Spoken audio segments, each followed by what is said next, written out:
Hey, music fans!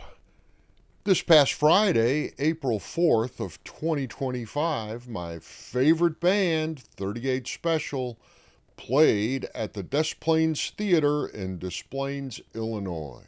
My name is Mark, and this is the Music Rundown. My wife, Fantasy Girl, and I made the 2 hour trip to Des Plaines this past week to see 38 Special at the Des Plaines Theater. This is a smallish theater that has a capacity of about 900 people. 700 of those seats are on the main floor, and about 200 seats up in the balcony. There's a parking garage right behind the building that was free to use for the event.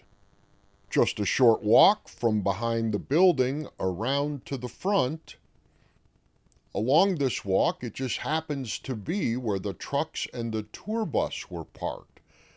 I literally walked right between one of the trucks and the tour bus on my way into the venue. Now, I don't know if the band was on the bus when I went through, as the front windows had shades. You couldn't really see in, and I certainly didn't want to go up there with my hands and try to look through. For a moment, I briefly considered knocking on the door to see if anyone was home, but quickly talked myself out of that for two reasons.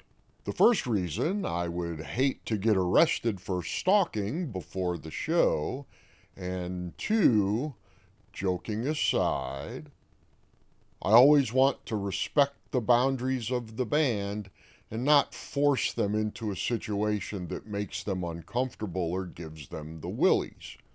While I know I'm a harmless and well intentioned superfan, they cannot possibly know that, considering the number of fans they must deal with from city to city. I was actually surprised that there wasn't visible security anywhere around these parked vehicles or the road cases that were parked outside. And just for reference, the door by these road cases is literally a backstage door. When you open it, you can see right through across the stage to the theater seats. Security inside the building was abundant. There were 4 or 5 security people at the door. They were wanding everyone that came in. Once inside, the staff, like ushers and bartenders, were very friendly. One cool feature of this venue is on the second floor they have a speakeasy. Yes, a real hidden room with a hidden door behind a bookcase where the drinks will be poured and a smaller stage for entertainment. The next time I go to this theater, I'll see if I can get some video of the speakeasy. The theater itself is pretty standard, and I don't really expect more than that. But the coolest feature of this place is the pit seats are right up close to the stage, but they are comfortable. The rows of chairs are spaced far enough apart that a person can walk down a row to get to the middle seats and not need a seated person to stand up or kind of twist sideways to get out of the way. There's plenty of room to walk down between the rows.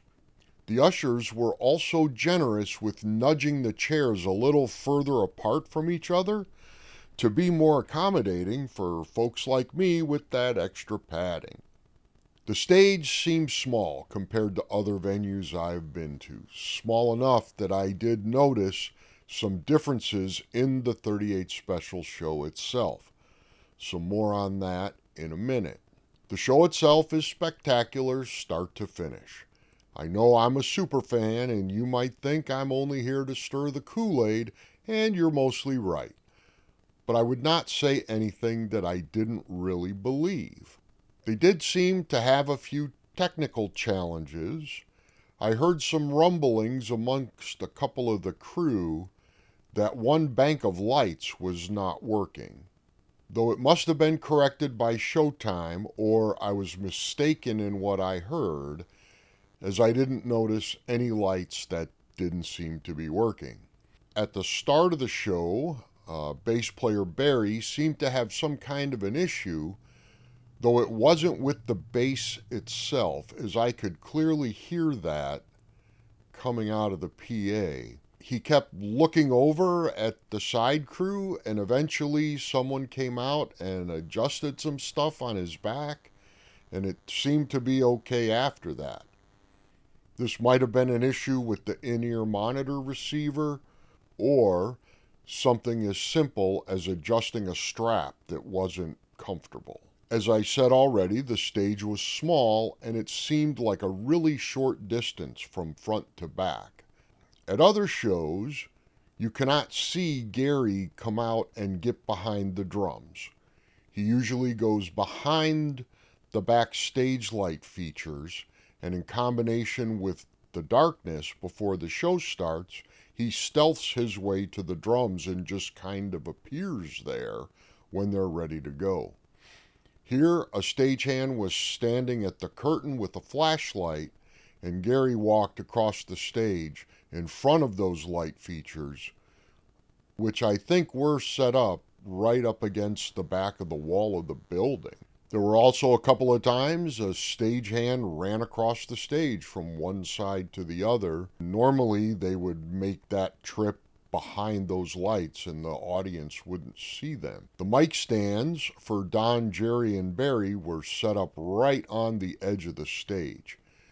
Usually they space those back about 5 or 6 feet. None of this really matters to me. I'm not being critical at all. It just kind of reinforces to me that despite these guys being the diamond standard of professional, sometimes shit just goes wrong. We shouldn't judge the issues. Instead, we should consider how the issues are handled, and these guys are always spot on. The show itself is nothing short of spectacular from start to finish. The set list is stacked with hit after hit. Running through the entire set list is something I'm going to try here. We'll see how it goes. Let me know in the comments if listing the entire thing is something you like to see, or if it's the point where you click on to the next video. From the top, Rockin' Into the Night from their third album of the same name, hit number 43 on the singles chart.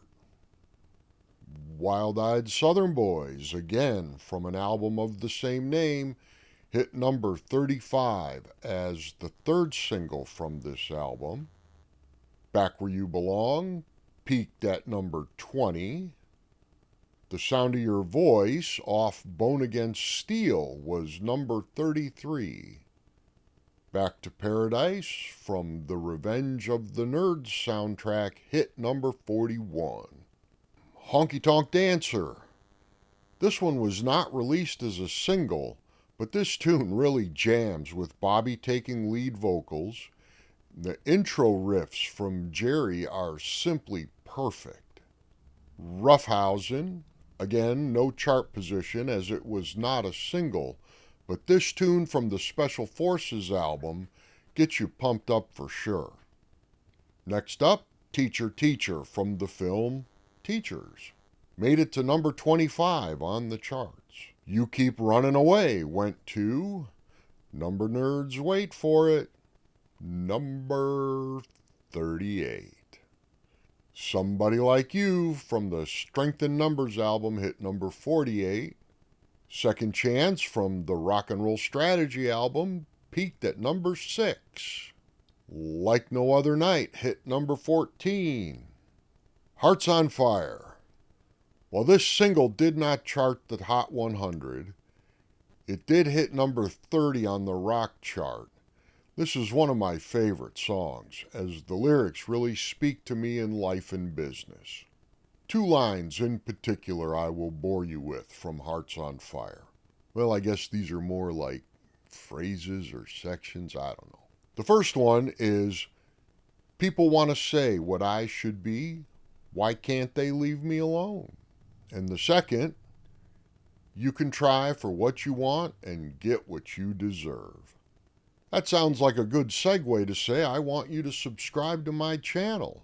Now it's up to you to decide whether I deserve it. Okay, sorry, I just couldn't help myself. Back to the list. Now we switch gears, and as Don says, we're going to shine the light on Jerry. Hey, Jerry! Hey, Jerry! Hey, Jerry! Radar Rider from the opening sequence of the movie Heavy Metal, along with some music from other scenes in the movie. This part of the show features Jerry on guitar and Bobby on the key.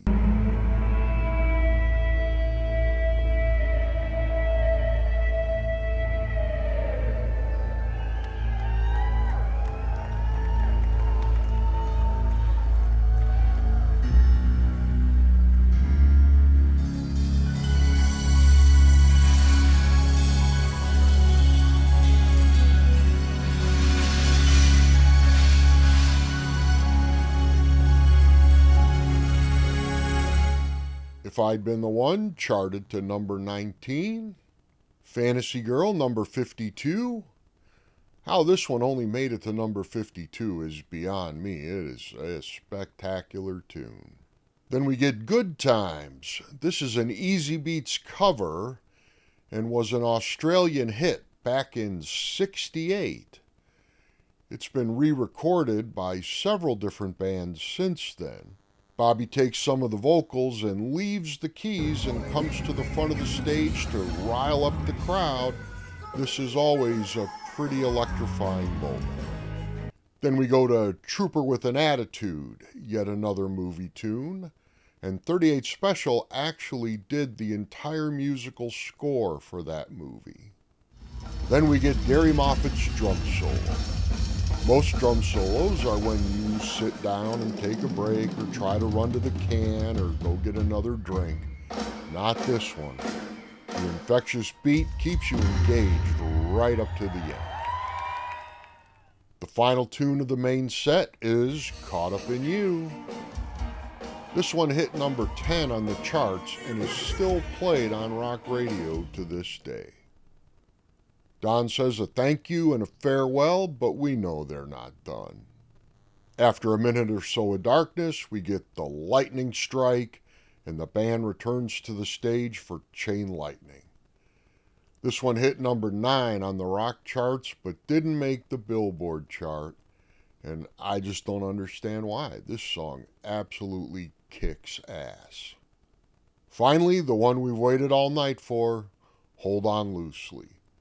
This song hit number 27 on the charts back in 1981 and remains a staple of rock radio to this day.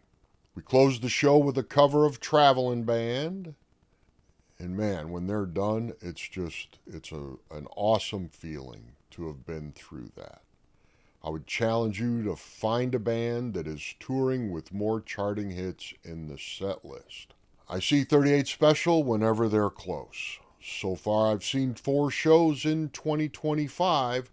I got tickets for 2 more later this year. That's going to do it for this one. My name is Mark, and this has been the Music Rundown. I will see you at the show.